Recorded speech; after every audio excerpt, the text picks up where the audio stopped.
Andreas Stein était assis dans son bureau au 5e étage du bâtiment en verre à Francfort-sur-le-Main et contemplait les rives du Main depuis son bureau. Le soleil se reflétait dans l'eau et la ville pulsait sous lui avec son agitation habituelle. Mais pour lui, tout semblait vide et sans sens. À 45 ans, il était un homme qui avait tout ce dont il avait besoin. Le succès, la richesse, une position respectable en tant que directeur général d'une entreprise de conseil de taille moyenne, et pourtant, sa vie lui semblait être un grand vide dénué de sens. Le divorce de Margot, 9 mois auparavant, l'avait frappé plus profondément qu'il ne voulait l'admettre. 30 ans de mariage, 2 enfants, toute une existence construite sur des compromis et des rêves communs, tout s'était effondré comme de la poussière. Margot ne voulait plus, avait-elle expliqué d'un ton calme mais déterminé. Elle ne l'aimait plus. Il n'y avait pas de grande scène, pas de drame avec d'autres hommes, juste cette réalisation silencieuse et fatidique que 2 personnes qui s'étaient autrefois aimées étaient devenues des étrangères. Elle avait conservé la maison à Bad Homburg, la collection d'art, sa position sociale. Andreas avait obtenu l'appartement du centre-ville, élégant mais froid comme un hall d'hôtel, et les jours mornes de sa solitude. Charlotte, sa fille cadette, lui rendait visite de temps en temps. Elle avait 24 ans, travaillait comme graphiste dans une agence de publicité et avait hérité de ses cheveux épais et noirs. Elle voyait comme il souffrait, même s'il essayait de le cacher, et cela le gênait encore plus. Une femme adulte ne devrait pas porter le fardeau émotionnel de l'échec de son père. Son fils aîné, David, vivait à Munich et gardait ses distances, avec la courtoisie raide d'un fils qui se sent mal à l'aise de se tenir entre 2 parties. Andreas essayait de ne pas le prendre personnellement. Le travail était son seul refuge. Il arrivait tôt au bureau, le quittait tard et remplissait les heures de réunion, d'appels et d'études stratégiques. Sa collègue Petra Gertner, responsable du développement du personnel, avait remarqué que quelque chose n'allait pas. « Tu as l'air mal, Andreas », lui avait-elle dit un après-midi en le croisant dans le couloir. Gris, fatigué. « Quand as-tu eu ta dernière journée de congé ?» Il l'avait écarté d'un sourire faible. « Je vais bien, Petra. Juste beaucoup de travail en ce moment. » Mais ce n'était pas vrai.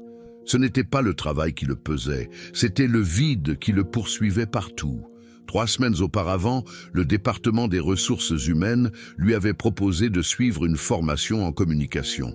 « Ça te fera du bien », lui avait dit Jens Walters, le président du conseil d'administration. « Tu as besoin d'une petite mise à jour. La nouvelle formatrice est vraiment excellente. » Tous ceux qui ont suivi ses cours disent que c'est transformateur. Andreas avait accepté à contre-cœur. La formation s'était déroulée 2 vendredis après-midi dans une petite salle de conférence au 3e étage avec 8 autres employés de différents départements. Normalement, il éviterait ce genre de choses.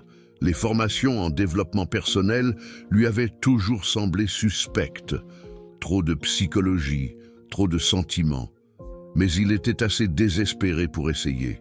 L'après-midi du premier jour, il entra dans la salle et figea. La formatrice était debout à la fenêtre, écrivant quelque chose sur un grand tableau blanc.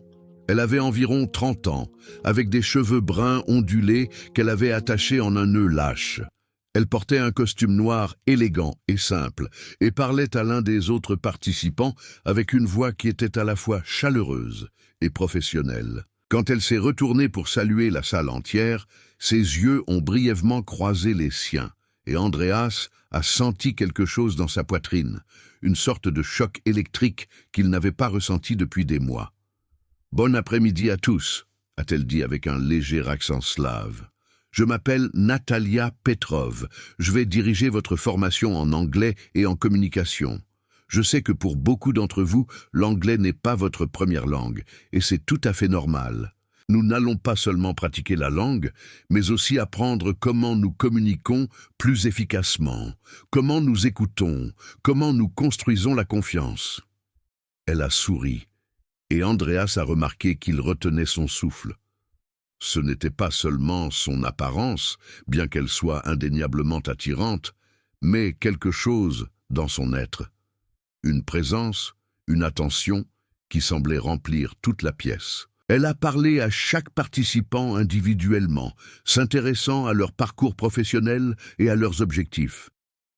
Quand elle s'est approchée d'Andreas, elle s'est penchée légèrement en avant, ses yeux reposant sur son visage. « Et vous êtes » a-t-elle demandé. « Andreas Stein. Je suis directeur général du département de conseil en entreprise ici, » a-t-il répondu, surpris que sa voix soit restée calme alors que son cœur battait plus vite. « Un directeur général » a-t-elle répété pensivement. « Intéressant. Cela signifie probablement que vous parlez beaucoup, que vous devez prendre de nombreuses décisions, mais que vous n'écoutez peut-être pas toujours correctement ?» Ce n'était pas une critique, juste une observation, mais Andreas a senti que c'était exact. C'était exactement le problème que Margot avait mentionné à plusieurs reprises, qu'il était trop enfermé dans ses propres pensées, qu'il ne voyait pas vraiment le monde autour de lui. « Peut-être que vous apprendrez des leçons importantes ici », a dit Natalia avec un sourire doux. La formation cette première après-midi était différente de ce qu'il attendait. Natalia les a guidés à travers différents exercices, des conversations en binôme, l'écoute active, la communication non verbale. Elle était stricte, mais encourageante. Si quelqu'un donnait une réponse qui était superficielle ou malhonnête, elle le soulevait subtilement et demandait une réponse plus profonde. Andreas a remarqué qu'il en apprenait plus sur les autres personnes dans la pièce, leurs peurs, leurs espoirs, leurs rêves, qu'il ne l'avait jamais fait en des années de petites conversations de bureau. Et il a remarqué que Natalia passait plus de temps avec lui qu'avec les autres. Elle corrigeait son anglais doucement, mais avec précision. Elle l'encourageait à parler de ses expériences, de ce qui le touchait. Pendant un exercice sur la communication vulnérable, où chacun devait partager un défi personnel avec un partenaire, Andreas s'était assis face à Natalia. Son binôme s'était d'abord déplacé vers la table suivante à l'instruction de Natalia, mais alors elle s'était approchée de lui. « Je vois que vous avez du mal à trouver un partenaire pour pratiquer, » a-t-elle dit. « Puis-je pratiquer avec vous ?» Andreas a hoché la tête en silence. Ils se sont assis face à face, et Natalia a commencé. « L'exercice est simple. L'un de nous raconte à l'autre quelque chose de vrai, quelque chose qui le préoccupe ou le trouble. L'autre écoute simplement. Pas de conseils, pas de tentative de résoudre, juste une véritable écoute profonde. Commencez si vous le souhaitez. » Et la chose étrange était, Andreas avait parlé. Il avait parlé du divorce, de la sensation d'avoir échoué, de la solitude des soirées vides dans son appartement moderne. Il avait parlé de Margot et du moment où elle avait cessé de l'aimer. Il avait parlé de sa peur que Charlotte le méprise, que David l'ait abandonné, qu'il se sentait comme un homme invisible qui traversait sa propre vie. Et Natalia avait écouté. Elle ne l'avait pas interrompu, ne l'avait pas jugé, ne l'avait pas cherché à aider.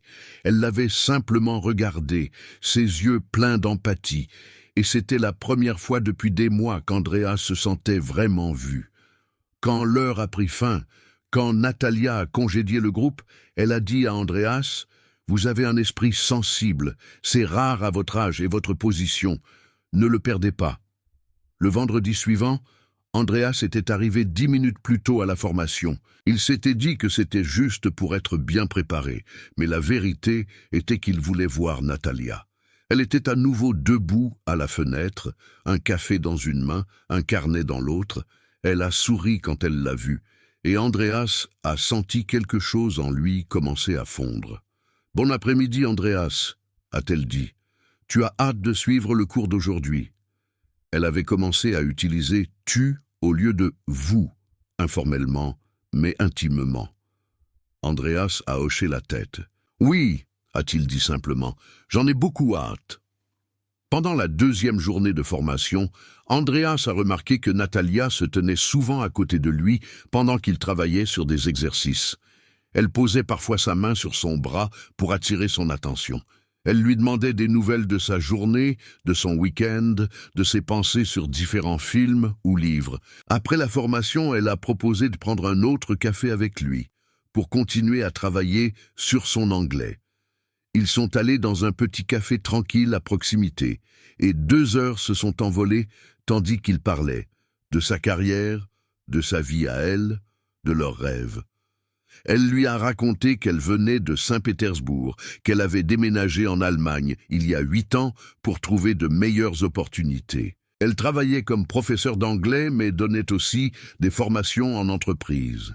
Elle était intelligente, cultivée, intéressée par l'art et la littérature. Elle était tout ce que Margot n'avait jamais été, présente, attentive, intéressée. À la fin de la formation, quand les 2 semaines ont pris fin, Natalia a dit à Andreas « J'ai une question pour vous. Aimeriez-vous m'aider avec un projet personnel? J'écris un roman, en anglais, et j'aurais besoin d'un lecteur naturel. Quelqu'un qui pourrait me dire si quelque chose sonne mal ou ne fonctionne pas. » Andreas avait dit oui avant même de réfléchir. Ce qui a suivi, c'était des semaines où il s'est trouvé pris, dans une sorte de confusion douce, où l'espoir était mélangé à la peur, au désir d'être quelque chose de plus grand que lui. Les semaines après la formation sont devenues une sorte de double vie pour Andreas. Le jour, il était le directeur général ordinaire, assis dans des réunions, lisant des rapports et prenant des décisions stratégiques. Mais le soir et les week-ends, il appartenait à Natalia. Ou plutôt, Natalia lui appartenait, d'une manière qu'il pouvait à peine essayer de comprendre. Ils avaient établi un rythme. Les jeudis soirs, ils se rencontraient chez elle, dans un appartement à Sachsenhausen, un quartier tendance avec des rues pavées et des vieux bâtiments qui avaient été transformés en loft chic. Son appartement était surprenant élégant, un design scandinave minimaliste, avec de grandes fenêtres offrant une vue sur le Main. Sur sa table basse se trouvait toujours un manuscrit, marqué en rouge avec des corrections, le livre prétendu pour lequel elle avait besoin de son aide. Mais honnêtement, il lisait rarement. Il parlait à la place. Natalia cuisinait. Disait-elle qu'elle adorait cela, et ses plats étaient délicieux. Un mélange de spécialités russes et de fusions européennes modernes. Elle allumait des bougies, jouait de la musique classique, et Andreas se sentait lui-même être entraîné dans un monde qu'il avait presque oublié avoir existé. Un monde de beauté, de présence, de quelqu'un qui le voyait vraiment. Natalia lui posait constamment des questions sur ses pensées, ses rêves, ses peurs. Elle avait une façon de le pousser à parler, à encourager la vulnérabilité, qu'il n'avait jamais vécue avec Margot. Après la 3e semaine, l'inévitable s'est produit. Ils étaient chez elle, avaient mangé, avaient bu du vin rouge, et Natalia s'est penchée vers lui. « Tu as tellement changé », a-t-elle dit doucement, « depuis notre première formation. C'est comme si une partie de toi avait recommencé à vivre. » Avant qu'Andreas ne puisse répondre, elle l'a embrassé.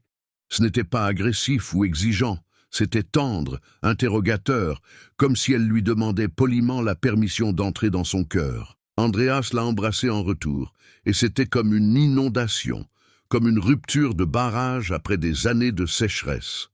La culpabilité est venue plus tard, dans les heures silencieuses après minuit, quand il était couché dans son appartement vide. Mais dans ce moment, il n'y avait que la sensation d'être vivant à nouveau. « Ça n'aurait pas dû se passer comme ça », avait dit Andreas le lendemain matin au téléphone. Ils s'étaient séparés après la nuit, et maintenant, à la lumière impitoyable du jour, avec son jour de travail devant lui, la peur l'avait submergé. « Je suis ton ancien étudiant. Tu travailles toujours pour l'entreprise. Il y a des règles. Si quelqu'un l'apprend, qui le saura ?» l'avait interrompu Natalia calmement. « C'est entre nous. Et ce n'est pas indécent, Andreas. Nous sommes tous les deux des adultes. La seule chose qui serait indécente serait de nier une connexion aussi réelle que celle-ci. » Sa logique était séduisante, était convaincante. Et Andreas, qui avait déambulé pendant des années à travers des jours qui semblaient sans vie, ne pouvait pas résister. Ils avaient commencé à être plus prudents. Au bureau, ils s'ignoraient mutuellement. Ou plutôt, Natalia l'ignorait, avec la même distance professionnelle qu'elle accordait à tout autre directeur. Mais le soir, Quand les bureaux étaient vides, il s'envoyait des messages, de petites choses cryptiques. « J'étais en colère contre toi aujourd'hui parce que tu ne m'as pas regardé » ou « Viendras-tu ce soir ?» Andreas s'était trouvé à organiser sa vie entière autour de ces moments. Il avait inventé des excuses, des réunions tardives, des dîners d'affaires pour passer du temps avec elle. C'était une sorte de jeu existentiel, un équilibre sur le fil entre deux vies, et le frisson de ce secret le rendait encore plus doux. Charlotte avait remarqué le changement en premier. Elle était venue un vendredi après-midi sans prévenir, avec de la pizza, et l'intention de passer du temps avec son père, quelque chose qu'elle faisait de plus en plus fréquemment parce qu'elle voyait à quel point il était isolé. Mais quand Andreas avait ouvert la porte, elle avait vu quelque chose dans son visage qui ne lui correspondait pas. Un éclat, une sorte de vie intérieure qui n'avait pas été là auparavant. « Papa », avait-elle dit avec un ton légèrement soupçonneux, « tu as l'air heureux. » Andreas avait ri nerveusement. « Est-ce que je ne suis pas ? C'est bon de te voir ici. » Ils avaient mangé ensemble, et Charlotte avait parlé de son agence, d'un nouveau projet qu'elle trouvait excitant. Mais ses yeux n'avaient pas quitté son père. « Il y a autre chose, » avait-elle dit finalement. « Tu es distrait, tu réponds à mes questions, mais tu n'écoutes pas vraiment. Et tu étais toujours si concentré. Qu'est-ce qui se passe ?» Andreas avait voulu le lui dire, la culpabilité avait jailli de sa bouche comme du feu. Mais au lieu de cela, il avait dit « Je suis actuellement une formation linguistique, une professeure d'anglais, très talentueuse. C'est intensif, ça prend beaucoup de mon temps et de mon énergie. » C'était techniquement un mensonge, mais ce n'était pas la vérité non plus. Charlotte l'avait observé d'un regard pénétrant que les enfants développent quand ils sentent qu'un parent ne leur dit pas tout. « Tu vas constamment voir cette formatrice, n'est-ce pas ?» avait-elle demandé. « Tu as mentionné son nom plusieurs fois, Natalia. »« Oui », avait confirmé Andreas. « Elle est une excellente formatrice. Le conseil d'administration était très enthousiasmé par son travail. »« Et tu l'aimes bien ?» avait poursuivi Charlotte. La façon dont elle avait posé la question, avec ce léger haussement de sourcils, cette implication, rendait clair qu'elle ne parlait pas seulement d'appréciation professionnelle. « Elle est intelligente et talentueuse », avait dit Andreas prudemment. « Bien sûr, je la respecte. » Charlotte avait regardé son père longtemps, puis avait dit simplement « Papa, fais attention, je ne sais pas pourquoi, mais quelque chose à ce sujet ne me semble pas bien. » Andreas avait senti une vague de défensivité. « Qu'entends-tu par là ?»« Je ne sais pas exactement, » avait dit Charlotte, et sa voix était incertaine, mais néanmoins sérieuse.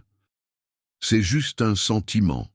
La façon dont tu parles d'elle, c'est différent de la façon dont tu parles d'autres contacts professionnels. C'est plus intense. » Elle avait hésité.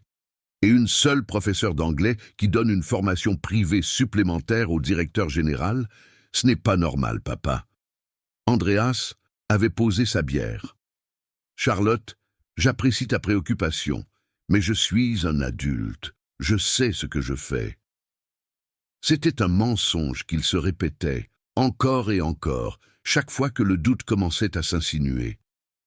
Au cours des semaines suivantes, l'intensité a doublé. Natalia a exigé plus de temps, plus d'attention.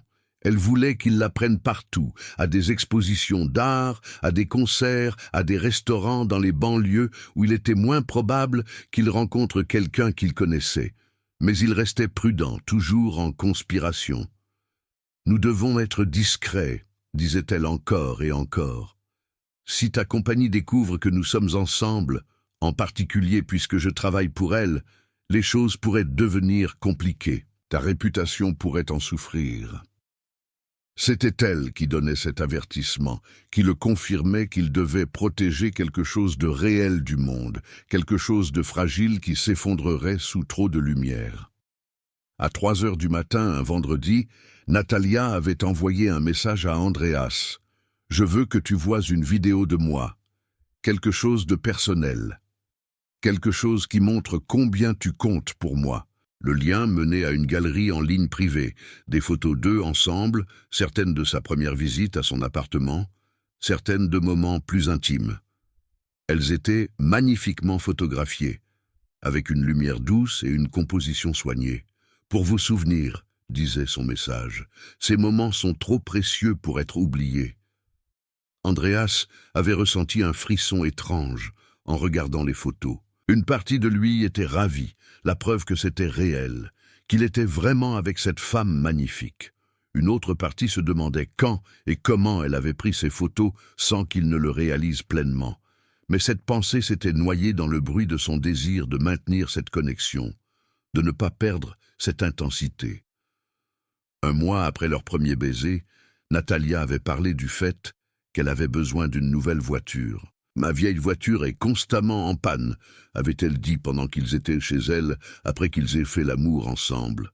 « C'est cher à réparer et c'est tellement inconfortable de toujours être à pied ou en bus. » Andreas avait offert d'aider. « Je peux te faire un prêt ou, si tu veux, je peux l'acheter pour toi. » Natalia avait protesté, mais faiblement, et en une semaine, Andreas avait acheté une Mercedes noire brillante, 50 000 €, qu'il avait retirée de ses économies.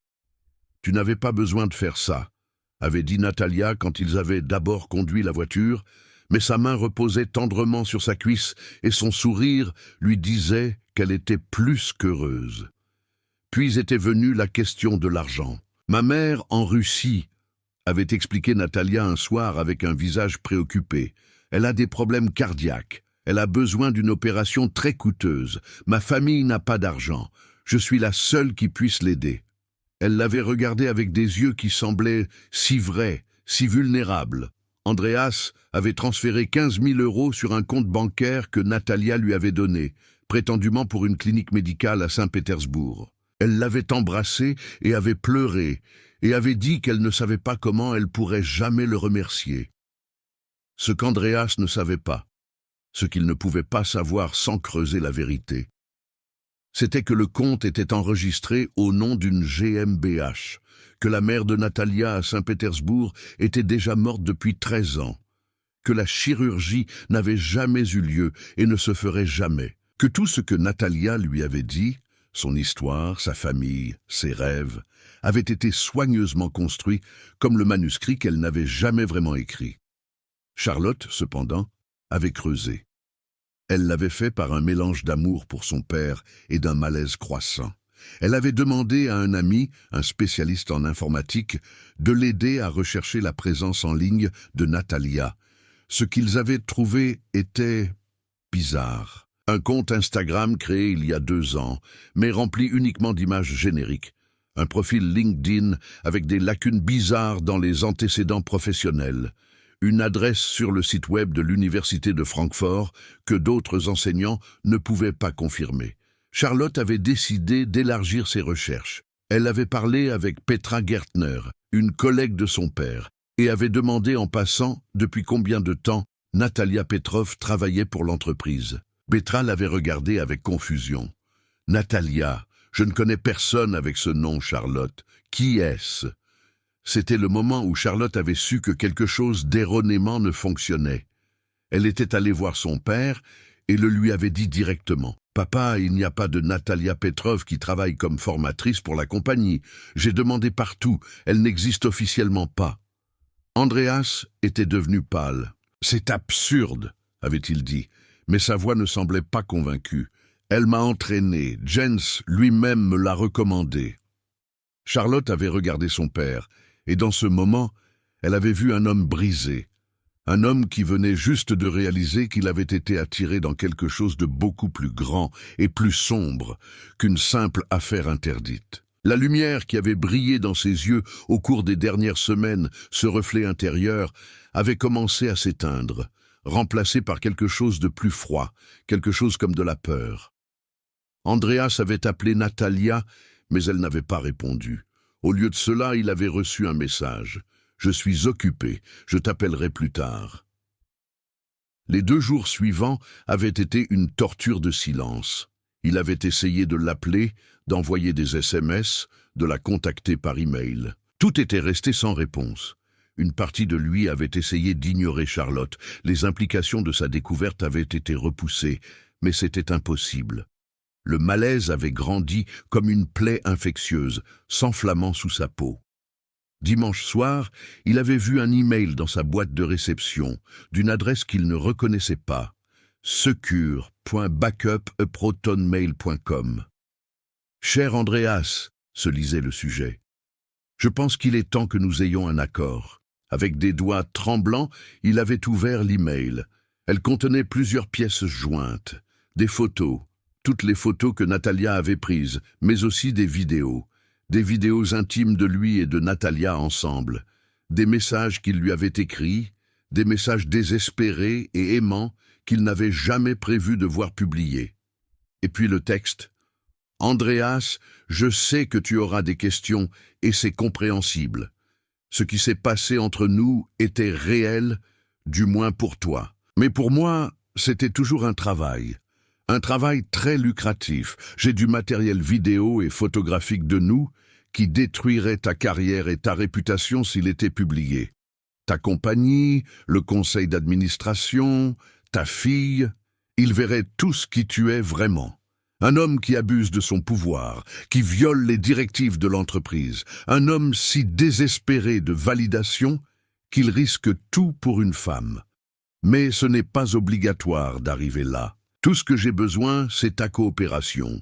Verse 50 000 € sur le compte bancaire suivant. Fais-le discrètement et rapidement, et le matériel restera entre nous. Il sera stocké en sécurité, où personne ne le verra jamais. Refuse ou essaie d'aller à la police, et j'enverrai tout à ta compagnie, à ta fille, à la presse. Le choix est à toi. Je suis toujours ta Natalia. Sous la signature se trouvait un IBAN allemand. Andreas était assis une longue minute, fixant l'écran, incapable de traiter pleinement les paroles. Son esprit refusait d'accepter les implications. Ce ne pouvait pas être. Ce n'était pas possible. C'était une sorte d'erreur horrible, un malentendu. Il avait appelé Charlotte. Sa fille était arrivée en 20 minutes à son appartement et avait regardé l'email. Son visage était devenu complètement pâle. « Oh, mon Dieu, papa !» avait-elle dit, et sa voix s'était brisée. « C'est du chantage, c'est un crime. » Andreas n'avait plus que hoché la tête. Une partie de lui, la partie rationnelle, savait qu'elle avait raison. Mais une autre partie, une partie plus profonde et plus vulnérable, ne pouvait pas arrêter de défendre Natalia. Il doit y avoir une raison, avait-il dit, bien que les paroles semblaient creuses. Peut-être qu'elle avait des ennuis. Peut-être qu'on l'a forcée à faire ça. Charlotte avait regardé son père avec un mélange de pitié et de frustration. « Papa, pense clairement. Tout chez elle était un mensonge. Son nom n'est même pas Natalia Petrov, je l'ai déjà vérifié. Il n'y a pas d'acte de naissance avec ce nom en Allemagne. Pas d'enregistrement, rien. Elle t'a manipulé depuis le moment où tu as suivi cette formation. Ce n'était pas un hasard, tu étais une cible. » Les paroles l'avaient frappé comme un coup.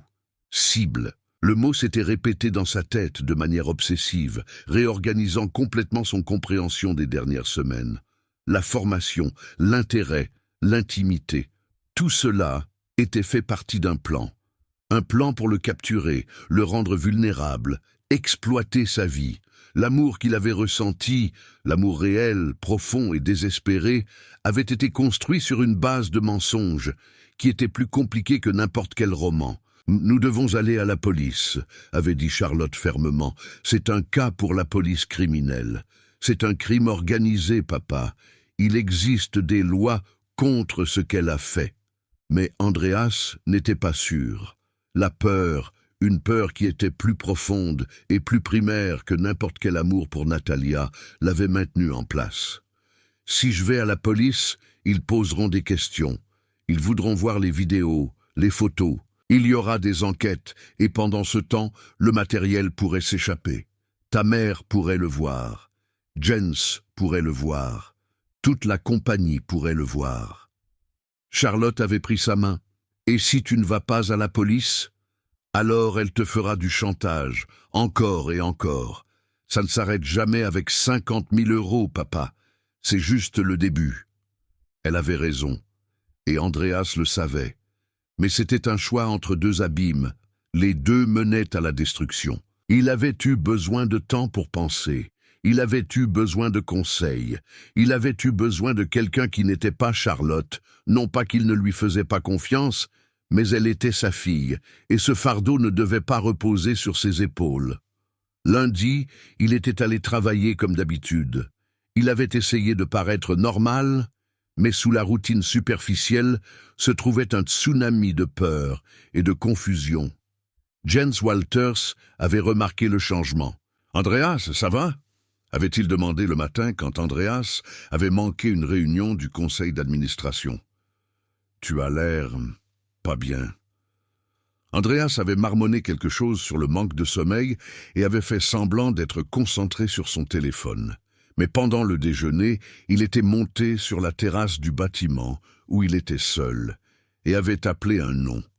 Le nom d'un homme qu'il n'avait pas contacté depuis de nombreuses années. Martin Hoffman, un ancien agent de police qui travaillait maintenant comme enquêteur privé.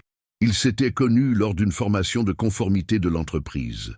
« Martin, j'ai besoin de ton aide », avait dit Andreas.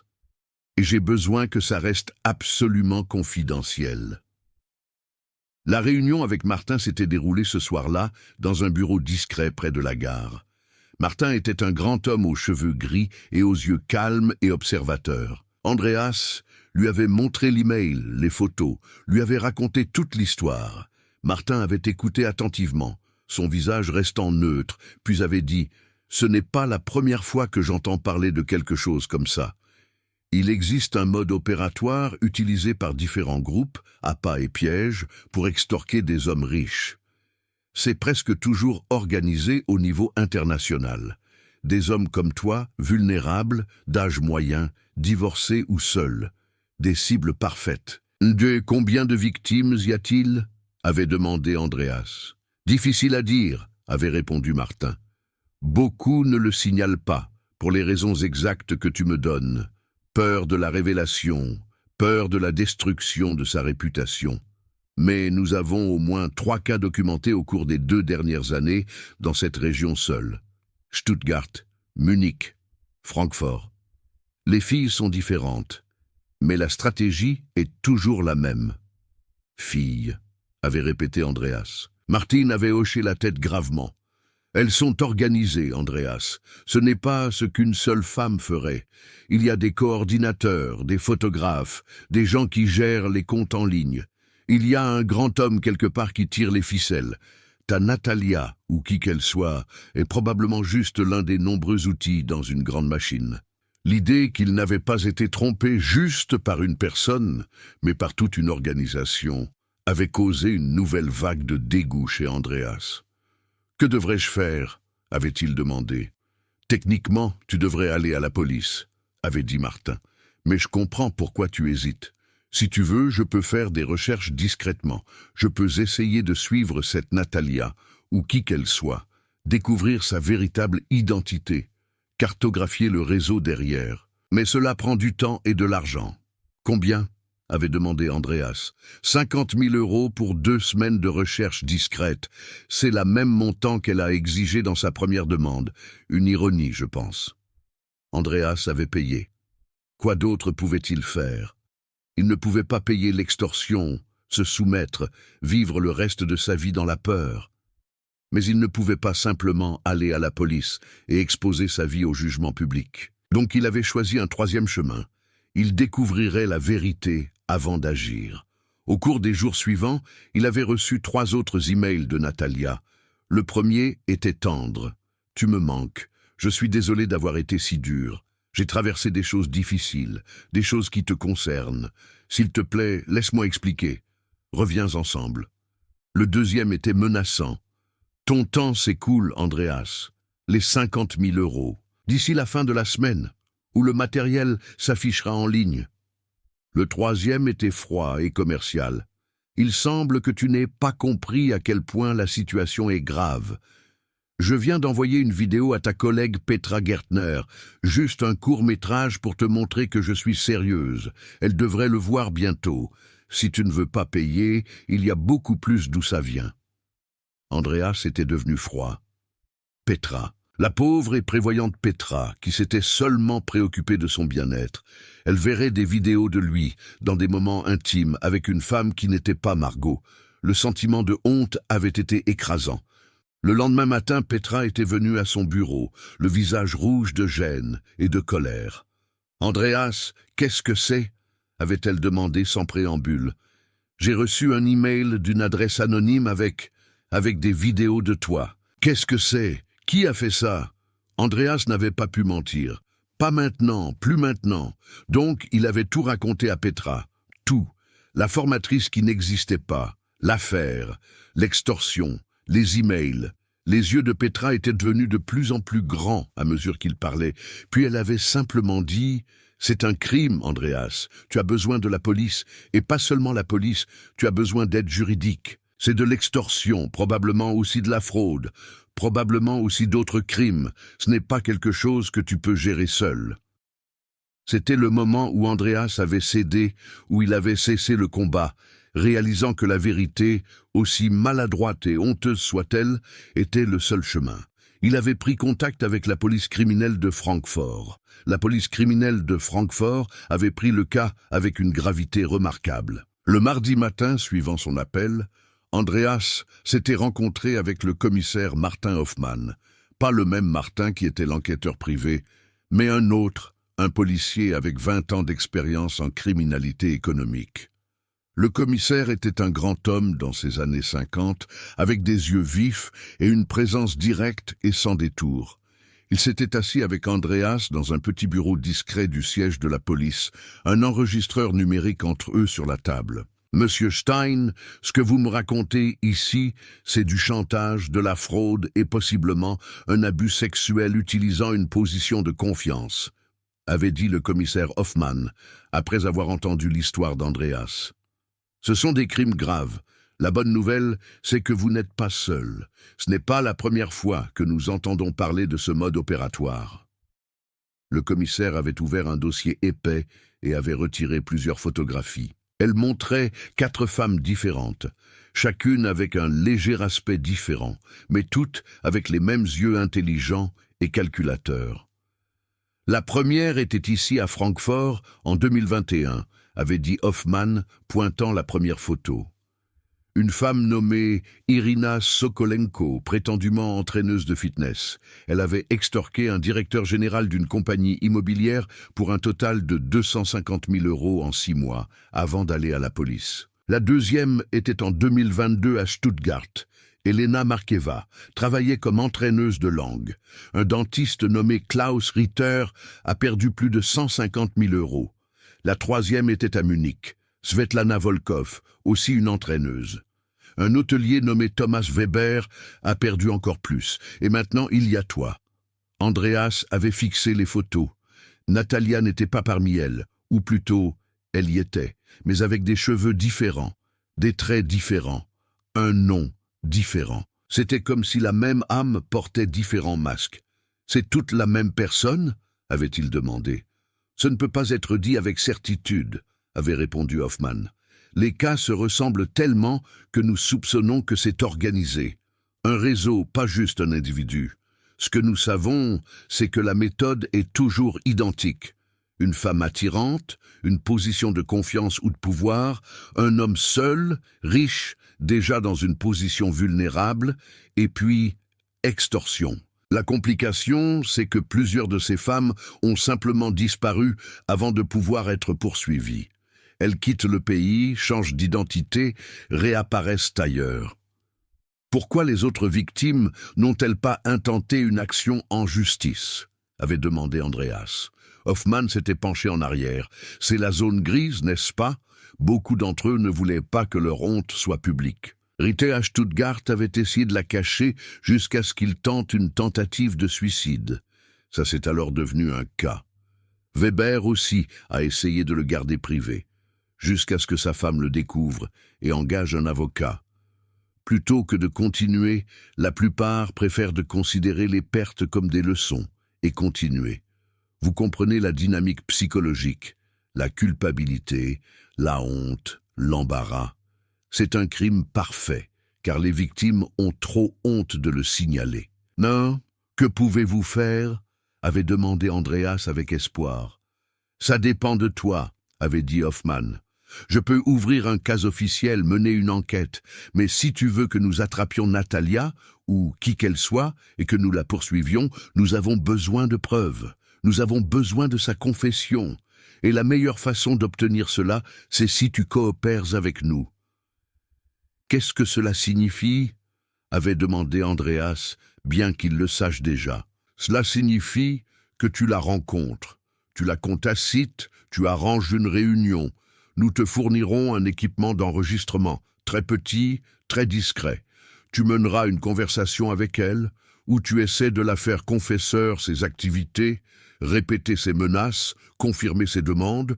Tout sera enregistré. Avec cet enregistrement, nous avons un cas. » Andreas avait hoché la tête lentement. C'était risqué, mais c'était aussi le seul moyen qu'il voyait de se sauver et peut-être de sauver les autres. « Je le ferai », avait-il dit. « Il y a une autre chose que tu dois savoir », avait dit Hoffman et avait ouvert un autre dossier. Il contenait des recherches, des dépenses, des transferts d'argent, des activités en ligne. Basé sur notre enquête, nous avons découvert que Natalia Petrov, ou quel que soit le nom qu'elle utilise, n'est pas la seule personne dans cette opération. Il y a un homme, un soi-disant coordinateur, qui organise les opérations. Il apparaît dans plusieurs pays, l'Allemagne, l'Autriche, même la Suisse. Il y a aussi des preuves d'une plus grande structure derrière, quelqu'un qui opère en Europe de l'Est, Russie, Ukraine, c'est difficile à dire. Un gang organisé, avait dit Andreas doucement. Exactement, avait confirmé Hoffman. Pas des amateurs, des professionnels. Des gens qui font ce commerce depuis des années, qui savent comment opérer, comment disparaître, comment prendre de nouvelles identités. Cela rend le tout encore plus compliqué, mais aussi plus important. Plus tu peux nous donner, plus profond nous pouvons entrer dans le réseau. Les 10 jours suivants avaient été une torture. Hoffman avait entraîné Andreas sur comment se comporter pendant la réunion avec Natalia. « Tu dois la faire parler », avait expliqué le commissaire. « Demande-lui pourquoi elle a fait ça. Demande-lui des autres femmes, des autres victimes. Demande-lui qui lui dit quoi faire. Plus elle parle, mieux c'est pour nous. » Andreas avait noté des questions, les avait pratiquées, avait essayé différentes approches. Charlotte l'avait aidé à répéter la scène, encore et encore, en jouant le rôle de Natalia, un exercice horrible et douloureux, où Andreas avait dû demander à sa fille d'être aussi cruelle que possible.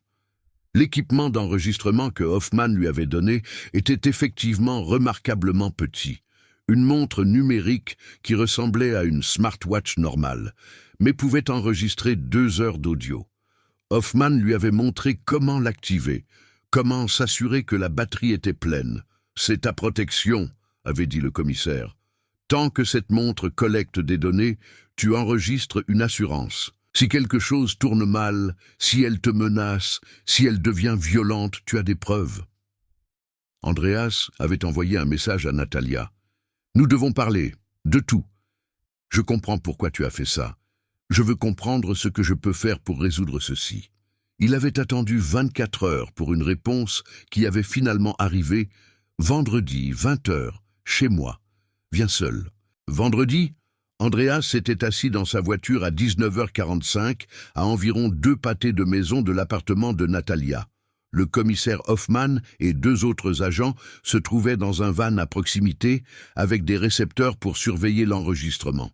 Une équipe dite d'intervention d'urgence était en attente. Si elle devient violente, si elle essaie de te menacer, dites simplement la phrase que nous avons convenue, avait rappelé Hoffman.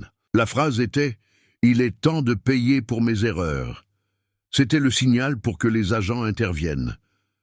Andreas s'était levé et avait marché vers l'appartement de Natalia. Son cœur s'était intensifié dans sa poitrine. La montre à son poignet était chaude, un signe physique de sa présence. Il avait sonné à la porte et Natalia l'avait ouverte immédiatement, comme si elle l'attendait de l'autre côté. Elle avait l'air magnifique. Elle portait un peignoir en soie noire, ses cheveux tombaient librement sur ses épaules. Elle avait souri en le voyant, mais c'était un sourire différent qu'avant, un sourire plus froid, plus calculé. « Andreas, avait-elle dit, le tirant à l'intérieur, je suis tellement heureux que tu sois venu.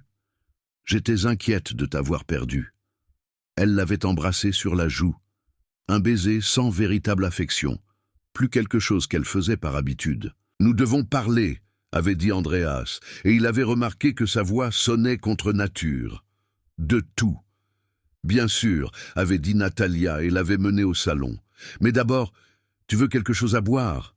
Du vin? » « Non, » avait dit Andreas. « Non, je veux juste parler. Natalia, ou qui que tu sois, qui es-tu vraiment? Est-ce que c'est même ton vrai nom ?» Natalia s'était assise sur le canapé et s'était penchée en arrière, comme si elle regardait un spectacle télévisé particulièrement divertissant. « Mon nom n'est pas vraiment important, Andreas, » avait-elle dit. « Tu comprends, n'est-ce pas? Les noms sont juste des outils. Je suis Natalia, si je dois être Natalia. Je suis Elena, si je dois être Elena. Je suis Irina, si je dois être Irina. Ce sont juste des masques que je porte pour faire mon travail. »« Ton travail ?» avait répété Andreas. « L'extorsion, la fraude. Quoi d'autre ? » « Ce n'est pas une fraude si tu m'as donné volontairement la vérité, » avait dit Natalia légèrement. « Tout ce que tu m'as dit, tout ce qui s'est passé entre nous, tu me l'as donné. Je ne t'ai jamais dit que je t'aimais. Tu t'es amoureux de ta projection de moi, de la femme que je suis si doué à jouer. Ce n'est pas mon problème. »« Oh, qui te dit de faire ça ?» avait demandé Andreas, et il avait entendu le désespoir dans sa propre voix. « Il y a une organisation derrière toi, n'est-ce pas ? Des gens qui te disent qui cibler, combien de temps tu dois le séduire. Qui ? » « Tes questions sont très curieuses, » avait dit Natalia, et maintenant il y avait une trace de menace dans sa voix. « Je ne pense pas que ton intérêt soit académique. Je pense que tu parles à la police. Je pense que tu as essayé de négocier, de les amener pour m'attraper. Est-ce exact, Andreas ?»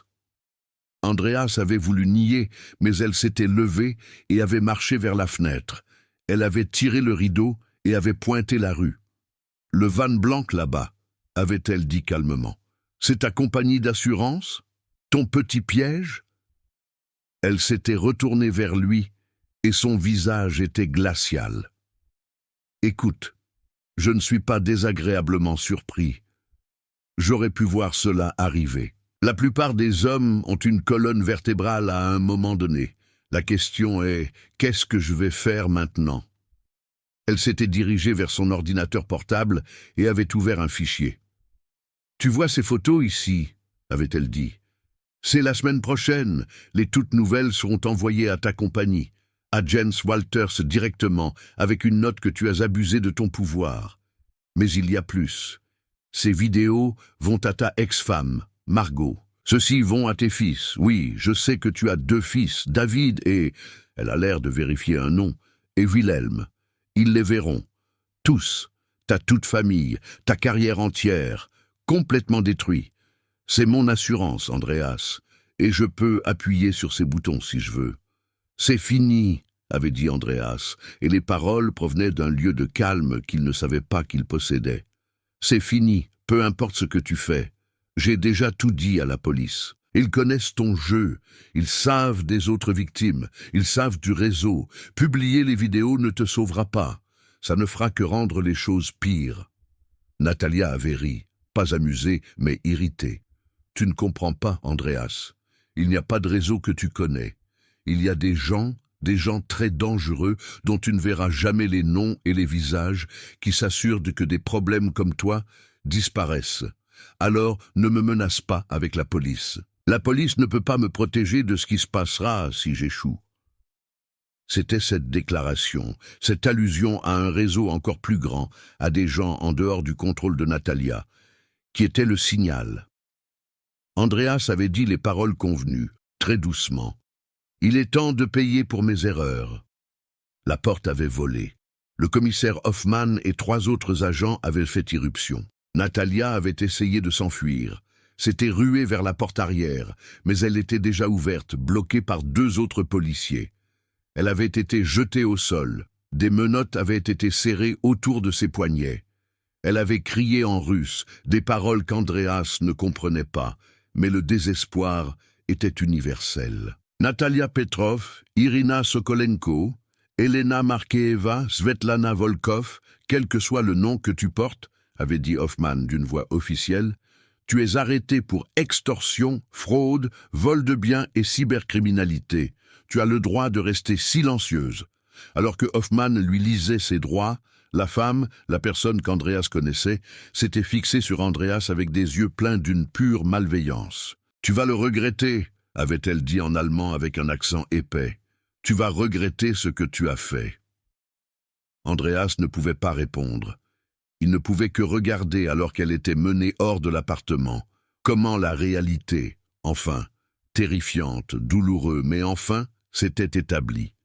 L'arrestation de Natalia, ou du nom sous lequel elle opérait, n'a pas marqué la fin de l'histoire, mais le début d'une enquête beaucoup plus complexe. Au cours des jours suivant son arrestation, Andreas avait été convoqué à plusieurs interrogatoires pour documenter les événements en détail. Le commissaire Hoffman et son équipe avaient travaillé avec acharnement à la perquisition de l'appartement de Natalia, démonté sa vie numérique, analysé ses comptes. Ce qu'ils avaient trouvé était à la fois révélateur et troublant, un réseau complexe de fraude qui allait bien au-delà d'une seule personne. Le 3e jour après son arrestation, Hoffman avait appelé Andreas. « J'ai besoin que tu voies quelque chose », avait dit le commissaire. « Viens au siège. » Andreas était assis dans le même petit bureau et cette fois, Hoffman avait présenté de la documentation devant lui. Il y avait des comptes bancaires, des transferts d'argent, des protocoles de communication, tout caché dans un réseau de couches de paiement qui s'étendait de l'Allemagne, en Autriche, en Suisse, jusqu'en République tchèque. Nous avons établi qu'entre 2019 et maintenant, au moins 10 femmes ont participé à cette opération sous différents noms, avait expliqué Hoffman. Elles ont toutes été contrôlées par une personne centrale, un homme nommé Dimitri Volkov, basé à Saint-Pétersbourg. Il recrute des femmes, les entraîne dans cette méthode, les envoie en Europe occidentale pour extorquer des hommes riches. Chaque femme opère généralement 6 à 18 mois dans une ville avant de retourner en Russie, de changer son identité et que la femme suivante soit envoyée. Une chaîne de montage, avait murmuré Andreas. Des gens comme outils. Exactement, avait confirmé Hoffman. Les femmes sont, honnêtement, aussi des victimes. Beaucoup d'entre elles ont été recrues avec de fausses promesses, un meilleur travail, une meilleure vie à l'Ouest. Au lieu de cela, ils se sont trouvés dans une situation où ils devaient extorquer pour s'assurer que leur famille n'était pas en danger, que Volkov utilisait comme levier sur eux. Natalia, la femme que tu as connue, est réelle, ou du moins le nom sous lequel elle a réellement été née. Elle est Elena Borisova, d'une famille à Ekaterinbourg. Son frère avait accumulé des dettes avec l'organisation de Volkov en 2008, et Elena avait été recrutée pour payer la dette. C'est il y a 10 ans. Elle n'a jamais vraiment été libre depuis. Andreas avait traité cela. L'idée que Natalia elle-même avait été manipulée, forcée, exploitée, cela n'avait rien changé à ce qui s'était passé, mais cela avait compliqué sa compréhension. Elle était à la fois auteur et victime, un outil dans la main de Volkov, tout comme Andreas était une victime. Qu'adviendra-t-il d'elle ? Avait-il demandé. Le tribunal décidera, avait dit Hoffman. Mais entre toi et nous, je pense qu'elle va négocier avec la justice. Elle sera contre Volkov, contre l'organisation. En échange, elle obtiendra probablement une atténuation des peines. Elle passera du temps en prison, mais ce ne sera pas aussi mauvais qu'il pourrait l'être. Au cours des 2 semaines suivantes, les médias avaient repris l'histoire. C'était trop important, trop scandaleux pour rester privé. Gang d'extorsion déguisé en formation linguistique, a écrit le Frankfurter Allgemeine Zeitung. Victime PDG coopère avec la police. Bien que le nom d'Andreas n'ait pas été mentionné dans la plupart des articles, il était simplement identifié comme victime ou homme d'affaires. L'entreprise savait que c'était lui qui était impliqué. C'était impossible de le cacher. La réunion du conseil d'administration le 3e jour après l'arrestation avait été désastreuse pour Andreas. Jens Walters était assis au bout de la table de conférence avec 6 autres membres du conseil. Leurs visages étaient fermés, professionnels, mais sans chaleur. « Andreas », avait dit Jens, avec une voix qui était formelle, une voix qu'Andreas n'avait jamais entendue avant de son ami. « Nous avons appris ta situation, et nous avons compris que tu coopères avec la police. C'est bon, mais le fait reste que tu as violé nos directives d'entreprise. Tu avais une relation avec une formatrice qui était sous contrat avec nous. Tu as abusé de ta position pour créer de la proximité. »« Elle m'a manipulé », avait protesté Andreas. « Elle faisait partie d'un réseau d'extorsion. Elle était... » « Cela ne change rien au cœur du problème, » l'avait interrompu Jens. « Cela ne change pas que tu as d'abord rompu la règle. Le paragraphe 7 de ton contrat de travail est très clair. Pas de relation romantique ou personnelle entre la gestion et les employés. Tu nous le dois de reconnaître que tu as franchi cette limite. » Les 3 autres membres du conseil avaient acquiescé d'accord. Une femme nommée Greta Hoffmann avait dit « Et l'attention publique n'est pas bonne pour l'entreprise. Nous avons déjà reçu des appels de clients qui se demandaient si leur confidentialité était en danger ici. Tu as soulevé des questions sur notre intégrité. » Andreas savait ce qui venait. « Qu'exigez-vous » avait-il demandé. « Nous ne pouvons pas simplement te renvoyer » avait dit Jens après une pause. « Ce serait trop dur, trop injuste compte tenu des circonstances. Mais nous pouvons réévaluer ta position. Nous allons effectuer une rétrogradation. Tu te retireras de la direction générale et travailleras en tant que consultant. Pas de rapport direct, pas de responsabilité de prise de décision majeure. Ton salaire sera réduit de 40%. Ce changement est immédiat. » C'était un coup, mais pas mortel. C'était une sorte de punition que l'entreprise pouvait se permettre.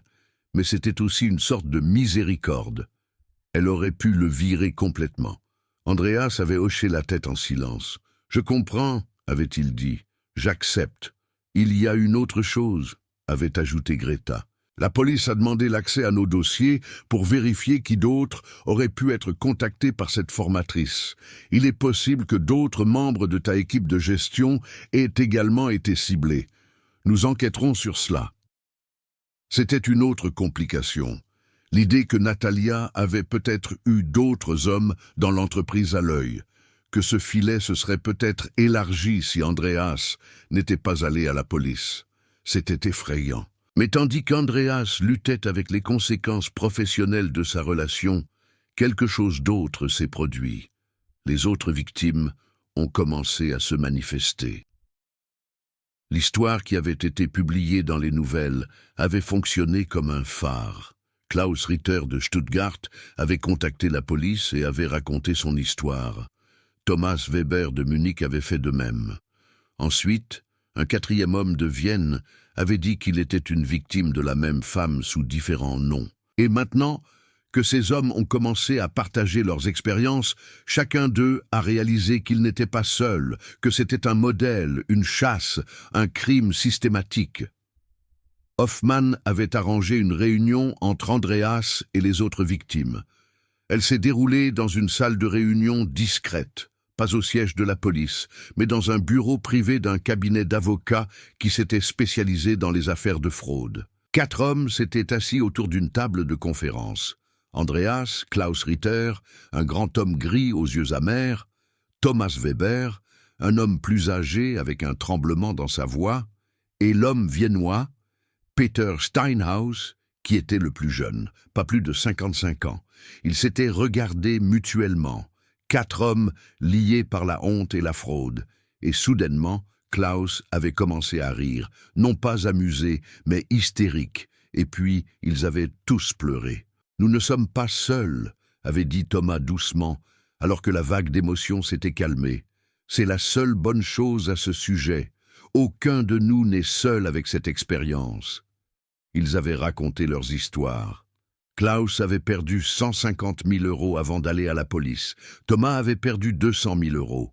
Peter à Vienne avait perdu le moins, seulement 80 000 €, mais son dommage émotionnel était, arguait-il, le plus grand. « Elle a détruit mon deuxième mariage », avait dit Peter. « Ma femme a trouvé les photos, elle ne me faisait plus confiance, nous sommes maintenant séparés. » « Saviez-vous que les femmes elles-mêmes sont des victimes ?» avait demandé Andreas au groupe. « Qu'elles sont forcées de faire ceci par un homme en Russie ?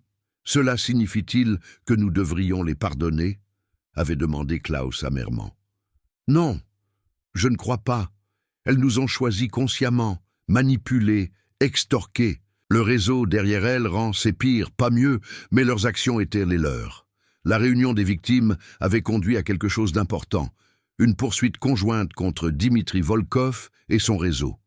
Les 4 hommes s'étaient mis d'accord pour agir ensemble, embaucher un cabinet d'avocats et intenter une action en justice complète contre l'organisation criminelle. Ce n'était pas seulement pour le dédommagement, bien que c'était souhaitable, mais pour la justice, pour la reconnaissance qu'ils étaient des victimes d'une fraude à grande échelle. Puis, environ 4 semaines après l'arrestation de Natalia, quelque chose de dramatique s'est produit. Le commissaire Hoffmann avait appelé Andreas. « Nous avons un développement », avait dit le commissaire gravement. « Elena Borisova, la femme que tu connaissais comme Natalia, a décidé de coopérer avec nous. Elle témoignera contre Volkov, et elle nous a donné des informations qui sont très précieuses pour une enquête internationale. Europol est maintenant impliqué. » « Qu'a-t-elle dit ?» avait demandé Andreas. « Beaucoup », avait répondu Hoffmann. « Des noms d'autres femmes, d'autres opérations qui fonctionnent, d'autres victimes que nous ne connaissions pas. Elle nous a également donné accès aux fichiers cryptés où les protocoles opérationnels sont documentés. C'est grand, plus grand que nous ne pensions. Il y a au moins 15 femmes qui font partie de cette opération ou y ont participé. Il y a au moins 40 victimes confirmées dans 4 pays. Et il y a des preuves d'autres opérations, contrebande, d'autres types de fraudes qui fonctionnent sous le même toit. « Volkov sera-t-il capturé ?» avait demandé Andreas. « C'est compliqué », avait dit Hoffmann. « La Russie n'est pas toujours coopérative avec Europol. Mais nous travaillons avec les autorités internationales. Il y a des chances. Et Elena a dit que Volkov prévoit de disparaître. Il sait que les autorités s'approchent. Nous avons des indices selon lesquels il va probablement essayer de fuir vers la Turquie. Nous avons notifié Interpol. Il y a de l'intérêt à le trouver et à le traduire en justice. » Au cours des 2 mois suivants, l'enquête s'est déployée comme un thriller. Europol avait coordonné avec les autorités allemandes, autrichiennes, suisses et italiennes.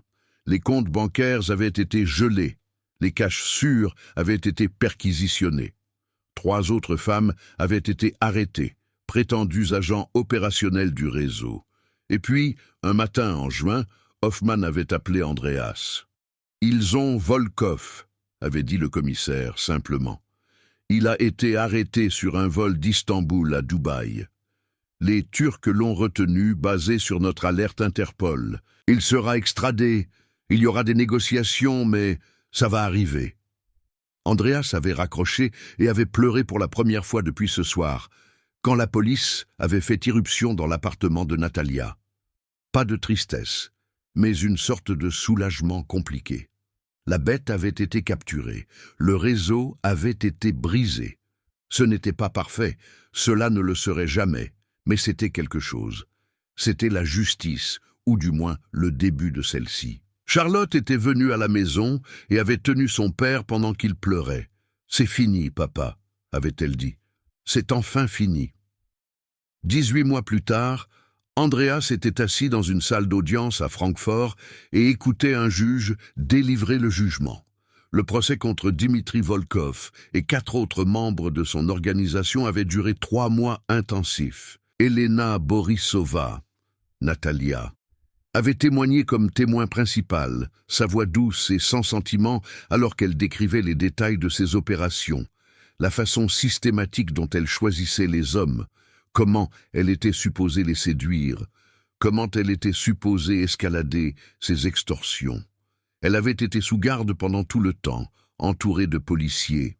une sorte de prisonnière du processus judiciaire, même si officiellement elle était témoin. Le juge, une femme sévère nommée Dr Margaret Stern, avait prononcé ses sentences avec une voix cérémonielle.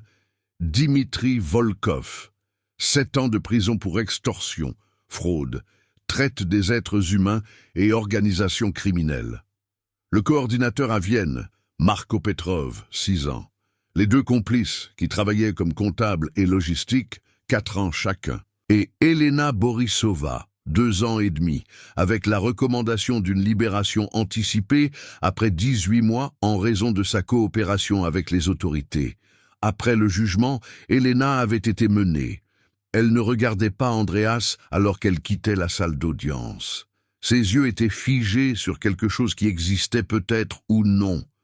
Une sorte de vide intérieur qu'Andreas reconnaissait, car il avait vu le même vide dans les miroirs qu'il avait essayé d'éviter. À l'extérieur du palais de justice, Andreas s'était réuni avec Klaus, Thomas et Peter. Les 4 hommes se tenaient aux marches tandis que les journalistes criaient des questions. Klaus avait préparé une déclaration. « Ce procès n'a pas seulement signifié la justice pour nous », avait-il dit dans les microphones. « Elle a également montré que ces opérations, peu importe la rusée, peu importe comment organisées, ne peuvent pas impunément. Nous encourageons les autres victimes à sortir et à parler. C'est embarrassant, mais c'est important. La police est de votre côté. » Thomas avait hoché la tête d'accord. « Et nous voulons aussi reconnaître que certaines de ces femmes étaient elles-mêmes des victimes. Cela ne signifie pas que nous les pardonnons. Ce qu'elles ont fait était mal, mais cela signifie qu'il existe un système plus large qui doit être adressé.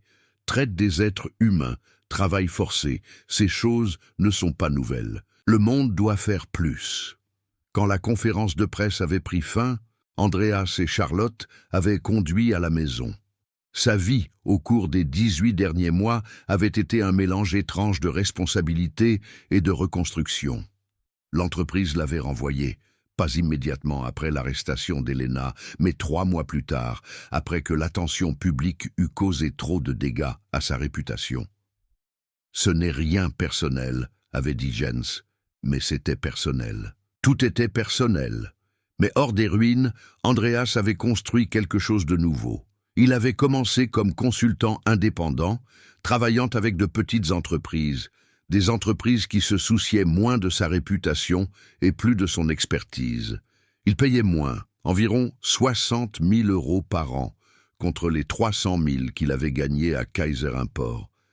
Mais c'était un travail honnête, et c'était un travail qu'il contrôlait lui-même. Il travaillait de chez lui, dans l'appartement qui avait autrefois semblé si froid, mais que Charlotte l'avait aidé à décorer au cours des derniers mois, avec des images et des livres et des places pour vivre. Et il avait engagé un thérapeute, Dr Reinhard Lehmann, un psychologue qui s'était spécialisé dans les traumatismes de la fraude et de la manipulation. Chaque semaine, Andreas était assis dans le bureau du docteur Lehmann et essayait de traiter les dévastations psychologiques qu'Elena avait laissées. « La douleur que tu ressens, » avait dit le docteur Lehmann dans l'une de leurs sessions, « n'est pas seulement à propos de l'extorsion ou de la fraude, c'est à propos de la destruction de l'histoire que tu te racontais. Tu t'étais vu comme un homme intelligent, un homme de bon jugement. Elena a détruit cette identité. Elle t'a montré que tu étais vulnérable, que ton jugement pourrait être éteint par quelqu'un qui a simplement appuyé sur les bonnes touches. » « Comment apprendre à me faire confiance à nouveau ?» avait demandé Andreas. « C'est la question, n'est-ce pas ?» avait répondu le docteur Lehmann. « Et la réponse est que vous reconstruisez lentement, un moment à la fois. Vous prenez de petites décisions, vous les fiez, vous voyez que vous n'êtes pas trompé à nouveau. Ce n'est pas dramatique. C'est lent et méthodique et pénible, mais c'est possible. » Charlotte avait aussi ses propres batailles à traiter. Elle avait lutté avec la jalousie pendant un certain temps, une sorte de trahison contre la famille, bien que Charlotte comprenne qu'il ne s'agissait pas d'être aussi simple. Mais à mesure que le procès progressait et qu'Elena était révélée comme étant ce qu'elle était vraiment, un outil manipulateur dans une plus grande machine, Charlotte pouvait ressentir plus d'empathie pour son père. Elle avait commencé à comprendre qu'il n'était pas faible, mais humain.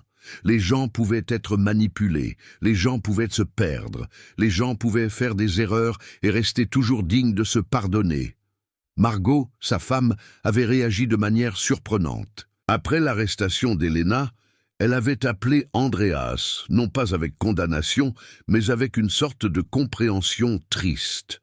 « Je connais ce sentiment », avait-elle dit, d'être laissée et de désespérément chercher à se sentir à nouveau. C'est une partie du divorce que je n'avais pas anticipé, à quel point cela rendrait solitaire. Ils s'étaient réunis pour le thé, la première fois depuis des années qu'ils se voyaient comme des gens et non comme des conjoints amers. Pas que leur mariage avait des chances de revenir, c'était fini. Mais il y avait une nouvelle compréhension entre eux, une reconnaissance mutuelle de la vulnérabilité. David, son fils aîné, avait été plus difficile. Il avait d'abord été en colère contre son père, pour la honte publique, pour la couverture médiatique, pour la honte jetée sur toute la famille. Mais lentement, après plusieurs appels téléphoniques difficiles et une réunion personnelle à Munich, David avait aussi commencé à pardonner. « Tu es une personne qui fait des erreurs », avait dit David, et ce n'était pas une condamnation, juste une déclaration. Comme moi, comme tout le monde. Une semaine après le procès, Charlotte avait visité son père dans son appartement. Ils avaient une date pour dîner. Andreas avait cuisiné une simple pâte, une recette qu'il avait apprise d'un cours en ligne. Il s'était assis à la fenêtre, avec vue sur Francfort, les lumières de la ville scintillant dans le crépuscule. « Comment te sens-tu » avait demandé Charlotte. « Plus léger » avait dit Andreas après un moment de réflexion. « C'est le meilleur mot.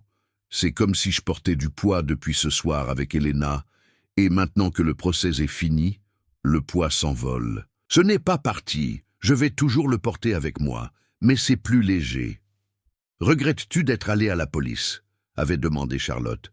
« Non » avait répondu Andreas immédiatement. Cela aurait pu être plus facile de payer l'extorsion, d'accepter les vidéos, de vivre ma vie sous cette menace. Mais ce n'aurait pas été vraiment vivre. Ça aurait été une prison, une sans barreaux, mais une prison quand même. Dire la vérité, prendre la honte sur moi, c'était la seule chose qui pouvait me rendre libre. « Tu parles comme un homme qui a étudié la philosophie », avait dit Charlotte en souriant. « Je parle comme un homme qui a appris à chute dure », avait répliqué Andreas. Il avait pris la main de Charlotte. « Merci de m'avoir sauvé, littéralement. Si tu n'avais pas enquêté, si tu n'étais pas allé à la police, ça m'aurait détruit. »« C'est ce que les filles font, » avait dit Charlotte. « Nous voyons quand nos pères tombent du bord, et nous les ramenons. » Au cours des mois suivant le procès, un modèle s'est établi, un nouveau rythme pour la vie d'Andreas. Il travaillait sur ses projets de conseil, se réunissait régulièrement avec le docteur Lehmann, passait du temps avec sa famille. La tempête publique s'était calmée, la presse avait perdu intérêt, s'était déplacée vers les scandales plus récents. Mais pour Andreas et les autres victimes, il y avait une traînée permanente, une mémoire, une cicatrice qui pouvait peut-être s'estomper, mais ne guérirait jamais complètement. Klaus Ritter avait contacté Andreas un jour avec une nouvelle idée. « Je pense que nous devrions créer un site web », avait dit Klaus. « Une ressource pour les victimes de romance scams, d'extorsion, informations sur les signes, les red flags, ce qu'il faut faire si vous pensez être vous-même une victime. Nous pourrions partager nos histoires, anonymement si nécessaire, mais cela pourrait aider d'autres à éviter la même chose. » Andreas avait immédiatement intéressé. Ils avaient fondé une petite ONG nommée Clear Eyes, un centre de sensibilisation et de prévention des arnaques amoureuses et de l'extorsion. Andreas y avait travaillé à temps partiel, sans salaire, parce que c'était le bon. Ils avaient commencé à collecter des matériaux, à compiler l'information. Le docteur Lehmann les avait aidés à créer des profils psychologiques que les gens pouvaient comprendre, comment ils avaient été manipulés et comment se rétablir. Le projet, aussi simple soit-il, avait donné à Andreas un nouveau sens. Il avait transformé sa honte privée en utilité publique. Cela signifiait que tout ce qui s'était passé aurait peut-être pu aider quelqu'un d'autre à éviter la même chose. Ce n'était pas une rédemption. Andreas ne croyait pas à l'idée qu'on pouvait complètement se racheter de ses erreurs. Mais c'était la responsabilité. C'était un moyen d'avancer. 1 an après le procès, Andreas avait reçu une lettre de la prison. C'était d'Elena Borisova.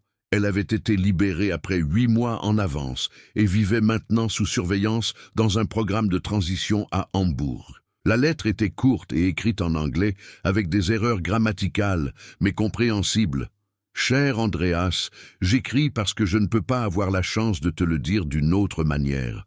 Je veux que tu saches que tout ce qui s'est passé entre nous, c'était réel pour toi, mais ce n'était pas réel pour moi, c'est vrai. Mais le temps que j'ai passé en prison m'a aidé à réaliser que je suis aussi une personne, que je mérite aussi des chances de reprendre ma vie. Ce que je t'ai fait était mal. Ce n'était pas seulement un travail, c'était un crime. Je sais que tu pourrais ne pas pouvoir me pardonner, mais je voulais que tu le saches, c'est mal. Pas parce que je suis en prison, mais parce que je comprends ce que j'ai fait pour toi. Je te souhaite de trouver à nouveau ta vie, tu mérites le bonheur. Elena. Andreas avait lu la lettre plusieurs fois. Il ne savait pas ce qu'il devait croire sur la remords d'Elena. C'était peut-être réel, ou ce pouvait être un autre tour de manipulation, une tentative de se glisser à nouveau dans son esprit.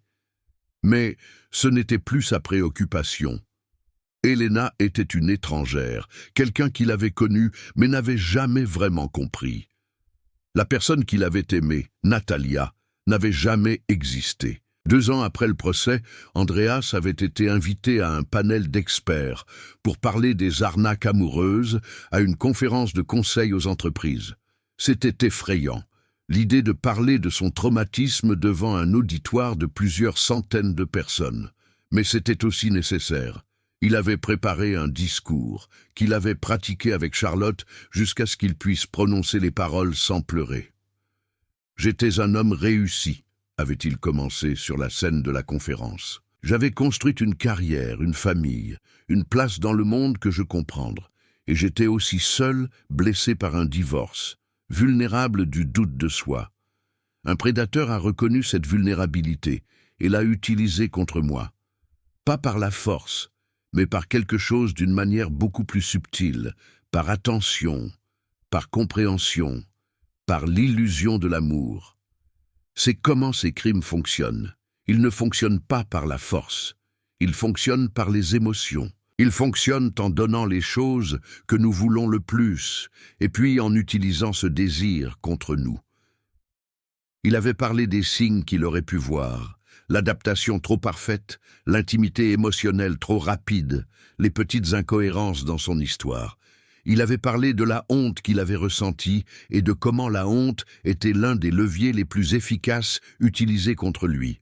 « Nous devons faire un changement de culture », avait-il dit à la fin de son discours. « Nous devons permettre aux victimes de fraude et d'extorsion de parler sans peur du jugement. Nous devons reconnaître que ce n'est pas un problème de gens stupides. Ce sont des gens intelligents qui sont exploités par des criminels intelligents et organisés. C'est un problème du monde moderne, et nous devons l'adresser ensemble. » À la fin de la conférence, une femme s'était approchée de lui, une psychiatre qui avait parlé du traitement des traumatismes. Elle lui avait donné sa carte. « Ce que tu as fait aujourd'hui était important », avait-elle dit. « Je travaille sur un livre sur la fraude et la récupération. Aimeriez-vous y participer pour partager votre histoire ?» Andreas avait dit oui.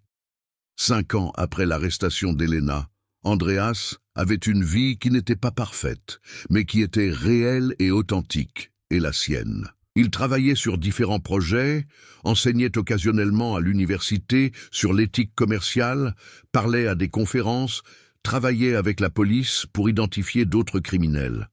Ses relations avec ses enfants étaient fortes et ouvertes. Il a daté parfois prudemment, toujours conscient, toujours avec les yeux ouverts, mais n'avait pas trouvé un grand amour, et c'était d'accord. Il était marié à lui-même, d'une manière qui était jamais possible auparavant. Un jour, alors qu'il nettoyait son bureau, il avait trouvé une vieille photo, lui et Margot, il y a 30 ans, jeunes et souriants, le monde s'étendait devant eux. Il l'avait contemplée longtemps, sans sentiment de chagrin ou de nostalgie, juste une sensation de distance, de temps qui s'était écoulé. Cette personne sur la photo, le jeune homme, n'existait plus. À sa place était quelqu'un de plus âgé, plus sage, endommagé, mais aussi plus fort. Charlotte était entrée et avait vu la photo aux mains d'Andreas. « Les bons moments » avait-elle demandé. « D'autres temps » avait répondu Andreas. « Un moment où je pensais avoir toutes les réponses. Un moment où je pensais que le succès et la richesse signifiaient automatiquement le bonheur. J'étais naïf.